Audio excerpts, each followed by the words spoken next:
Hello everyone, today we are going to talk about basic macroeconomic market. In order to understand macroeconomics, you need to think about it like a roadmap. It illustrates interrelationships, and we will use the circular flow of output and income between the business and household sectors to illustrate macroeconomic interrelationship. As we develop our macroeconomic model, we will assume that monetary policy, which is the money supply, and the fiscal policy, which represents taxes and government expenditures, are constant. So first, let's talk about four key markets and the circular flow of income. We have four key markets in the economy. The first one is the goods and services market. The second one is the resource market. Third is loanable funds market. And the fourth one is foreign exchange market. Goods and services market, here the suppliers are the businesses. They produce goods and services in exchange for sales revenue. And households, investors, governments, and foreigners are demanding goods and services. In the resource market, you can think about labor market. Labor market is a resource market. Highly aggregated market where business firms demand for resources. They want to hire labor. And on the other hand, households supply labor and other resources in exchange for income. Loanable funds market coordinates actions of borrowers and lenders. So borrowers demand for loanable funds and lenders provide loanable funds in return for an interest rate. So interest rate is actually coordinates the actions of borrowers and lenders in this market. Foreign exchange market coordinates the actions of Americans who demand foreign currency. Why they demand foreign currency? Because they want to buy things from abroad or they want to invest in abroad. And at the same time, foreigners that supply foreign currencies in exchange for dollars because they want to buy things from America or they want to invest in America. So here you can see the circular flow diagram. Four key markets coordinate the circular flow of income. Here we can start with the resource markets, which is the lower part. Resource market coordinates actions of businesses demanding resources and households supplying them in exchange for income. Goods market, which is on the top part, coordinates the demand for and supply of domestic production, which is GDP. And here you can see the foreign exchange market brings the purchases from foreigners, which we call it imports, into balance with the sales, which in this case we call it exports, selling goods to foreigners, into balance. And loanable funds market, you can see lower middle section, brings net household saving and net inflow of foreign capital into balance with borrowing of businesses and governments. We are going to start with first goods and services market and we will understand the aggregate demand. Aggregate demand, AD curve, indicates the various quantities of domestically produced goods and services purchasers are willing to buy at different price level. The AD curve slopes downward to the right, indicating an inverse relationship between the amount of goods and services demanded and the price level. So you see here aggregate demand curve, and the price level here represents the average price level like CPI. So an increase in the price level represents an inflation in the economy. And aggregate demand represents not a demand for one good, but it represents the demand for goods and services that are produced in the country. As illustrated here, when the general price level in the economy declines from P1 to P2, the quantity of goods and services purchased will increase from Y1 to Y2. Other things constant, a lower price level will increase the wealth of people holding the quantity of money, lead to lower interest rates, and make domestically produced goods cheaper relative to foreign goods. So here the key point is that you need to understand the price level.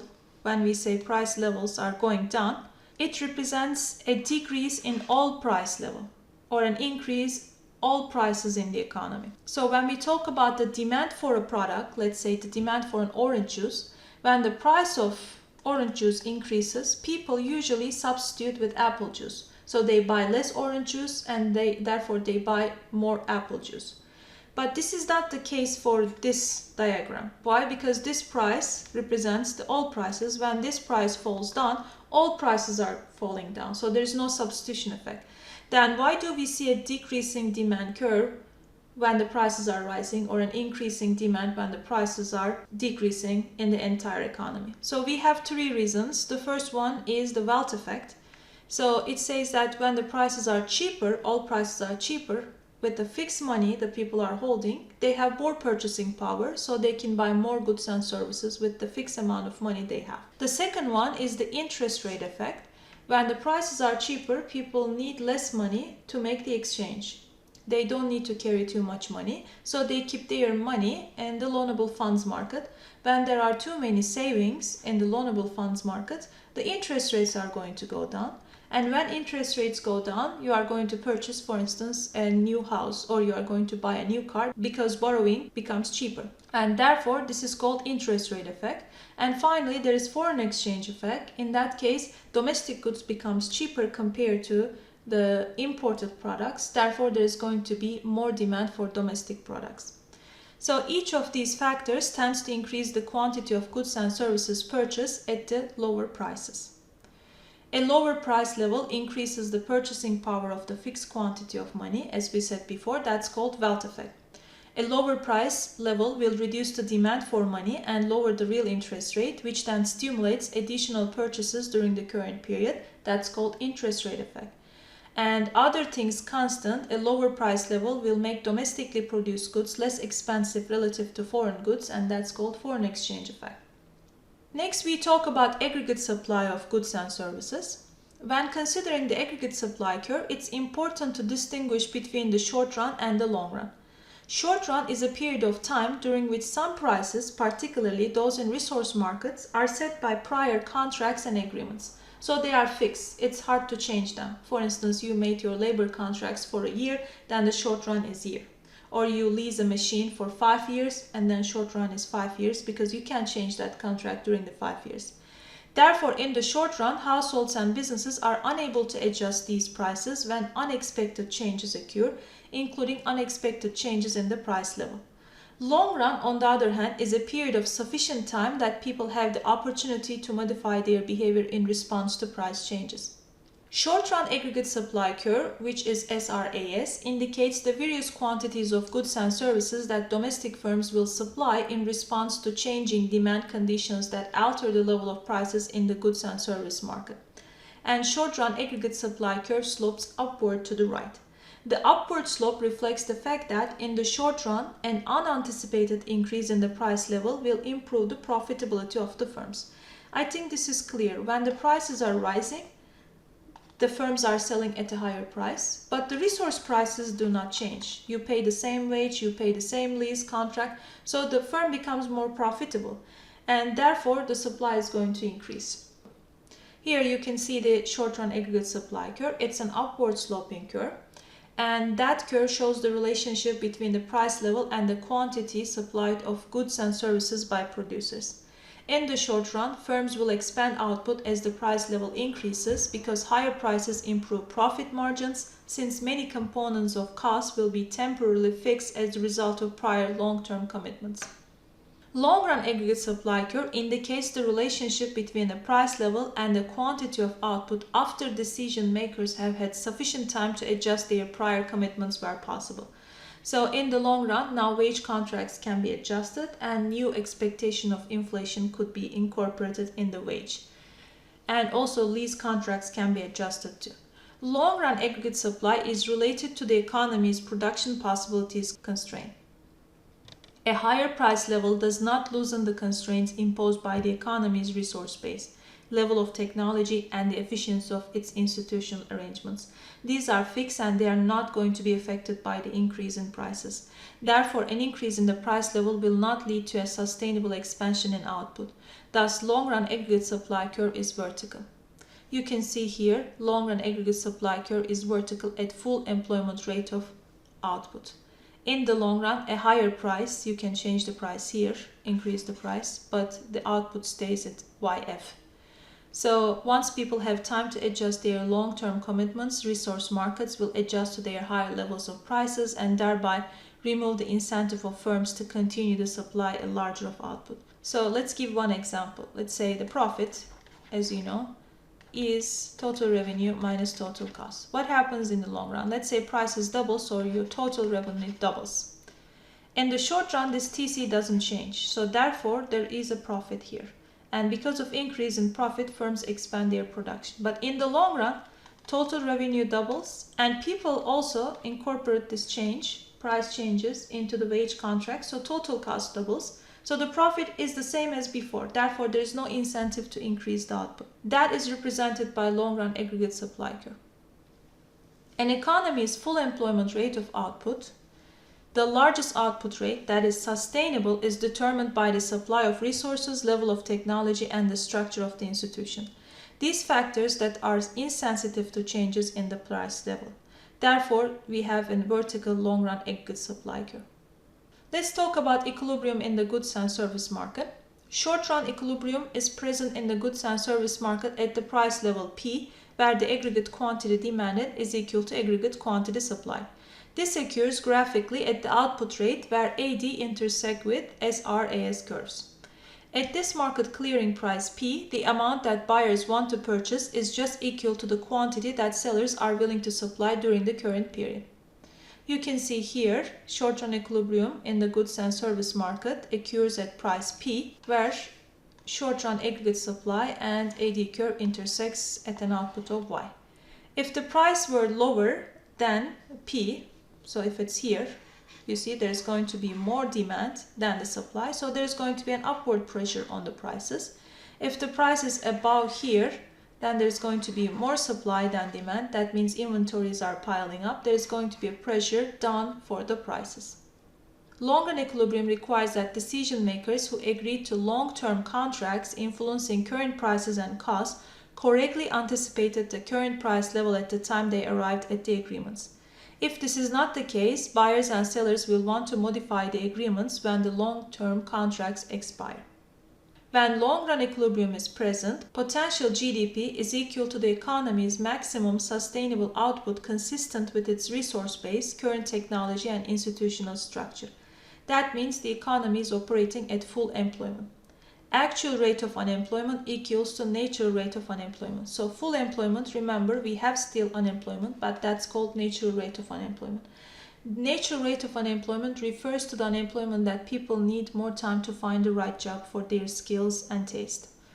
And this occurs graphically at the output rate, where AD, SRAS, and long-run AS curves intersect. Here you can see the long-run equilibrium. The subscripts on SRAS and AD indicate that buyers and sellers anticipated the price level P100, where 100 represents the index of prices during an earlier base year. When the anticipated price level is attained, output is YF, will be equal to the potential GDP, and full employment will be present. This equilibrium, it can happen, adjustments that occur when output differs from long-run potential. An unexpected change in the price level, which is the rate of inflation, will alter the rate of output in the short run. An unexpected increase in the price level will improve the profit margins of the firms. Therefore, they are going to expand output and employment in the short run. An unexpected decline in the price level will reduce profitability, which will cause firms to cut back on output and employment. The next market that we are going to talk about is the resource market. Demand for resources comes from the business firms. They demand resources because they contribute to the production of goods the firm expects to sell at a profit. The demand curve for resources slopes down and to the right. Supply of resources comes from the households. They supply resources in exchange for income. Higher prices increase the incentive to supply resources, thus the supply curve slopes up and to the right. Equilibrium price is known as the market clearing price. Equilibrium price brings the resources demanded by firms into balance with those supplied by resource owners. Let's see the equilibrium in the resource market. As resource prices increase, the amount demanded by producers declines and the amount supplied by resource owners expands. In equilibrium, as you see here, the resource price brings quantity demanded into equality with the quantity supplied. The labor market is a large part of the resource market. Therefore, it's very important that we understand the labor market. The third market is the loanable funds market. In the loanable funds market, interest rate coordinates the actions of borrowers and lenders. From the borrower's viewpoint, interest is the cost paid for earlier availability. On the other hand, from the lender's viewpoint, interest is a premium received for waiting for delaying possible current expenditures into the future. The money interest rate is the nominal price of loanable funds. When inflation is anticipated, lenders will demand a higher money interest rate because when there is inflation, the value of money is going down, so they ask for more return. And they do that to compensate for the expected decline in the purchasing power of the dollar. The real interest rate is the real price of loanable funds and it's adjusted for inflation. The difference between the money rate and the real interest rate is the inflationary premium. This premium reflects the expected decline in the purchasing power of the dollar during the period the loan is outstanding. Here you can see loanable funds market, and everything is in equilibrium and there is no inflation. For that reason, nominal interest rate is equal to real interest rate, which is 6%. And supply represents the supply of the loanable funds, and these are the savers of having extra money that they want to get some return. Demand represents demand for loanable funds. These are the borrowers. Suppose that when people expect the general level of prices to remain stable, that means zero inflation, a 6% interest rate brings equilibrium in the loanable funds market. Under these conditions, the money and the real interest rates will be equal. Here, 6%. When people expect prices to rise at a 5% rate, the money interest rate is going to change. It's going to increase to 11%. 6% real return plus the 5% inflation premium. But the real interest rate is going to stay again at 6%. When inflation occurs, borrowers will be able to repay their loans with dollars that have less purchasing power. So let's think about this way. You buy a home at 1% interest rate and you are going to pay that interest rate in 30 years. So actually, when there is an inflation, this 1% mortgage rate is going to, let's say, jump to 10% and you pay that 30 years too. But if you borrow the money at this time, then maybe your wages and other income is going to increase by the inflation, but still you are paying 1% interest on your loan that you borrow. So when that happens, you are actually will gain on the expense of savers. When that happens, that means borrowers are actually benefiting from the inflation, but lenders are losing. If the actual rate of inflation is greater than the expected, borrowers will gain at the expense of lenders. If the actual rate of inflation is less than the expected, lenders will gain at the expense of borrowers. When the rate of inflation is accurately anticipated, the inflationary premium built into the nominal interest rate will fully compensate lenders for the reduction in the purchasing power of the dollars as the loan is repaid. Here we can see that demand and supply of loanable funds markets will determine the interest rate. When demand for loanable funds is strong, if you are here, D2, the interest rate is high. When that happens, there is going to be a supply of loanable funds. More funds are going to be supplied into the market. And in contrast, when there is weak demand with low interest rates, will lead to capital outflow. Investors think that this is not worth to lend money and they try to find other places to invest their money. The last market is the foreign exchange market. When Americans buy from foreigners and make investments abroad, which is the outflow of capital, their actions generate demand for foreign currency in the foreign exchange market. Let's say you want to go to Europe for a travel, you need euro, so this is demand for foreign currency. Or you want to do a business in Europe, again you need foreign currency. Doing business represents outflow of capital, and going to Europe trip represents demand for foreign services. On the other hand, when Americans sell products and assets, including bonds, to foreigners, their transaction will generate a supply of foreign currency in exchange for dollars in the foreign exchange market. The exchange rate will bring the quantity of foreign exchange demanded into equality with the quantity supplied. Here you can see that Americans demand foreign currency first to import goods and services and also make investments in abroad. That means it's imports plus capital outflow. Foreigners supply their currency in exchange for dollars to purchase American exports and also invest in America. That's called capital inflow. The exchange rate brings the quantity demanded into balance with the quantity supply and will bring imports plus capital outflow into equality with exports plus capital inflow. So we know that at equilibrium, imports plus capital outflow is equal to exports plus capital inflow. That means foreigners want to invest in US. This relation can be rewritten. Imports minus exports is equal to capital inflow minus capital outflow. The right side of this equation is called net capital inflow, And when net capital inflow is positive, it reflects a net inflow of capital. When it is negative, it reflects a net outflow of capital. And the left-hand side of this equation is called trade balance. When imports exceed exports, there is a trade deficit. And if instead exports exceed imports, there is a trade surplus. When the exchange rate is determined by market forces, trade deficit will be closely linked with a net inflow of capital. So that means when imports is higher than exports, when we have a trade deficit, we have a net capital inflow to the country. And when there is a trade surplus, then we have a net outflow of capital. US capital flows and trade flows, 1978 and 2015. When a country's exchange rate is determined by market forces, the size of the net inflow of capital and trade deficit will be closely linked. Look at the graphs presented on the screen. When the United States has experienced an increase in net capital inflow, here you can see, there is an increased trade deficit. So are trade deficits bad? A trade deficit reflects an inflow of capital, that means borrowing financial capital from foreigners. Are these trade deficits bad? This depends on how the funds are used. If the borrowing is channeled into productive investment, it will increase the productivity of Americans and lead to higher future income. However, if borrowing from foreigners is used either in an unproductive fashion or in order to increase current consumption, it will reduce future income.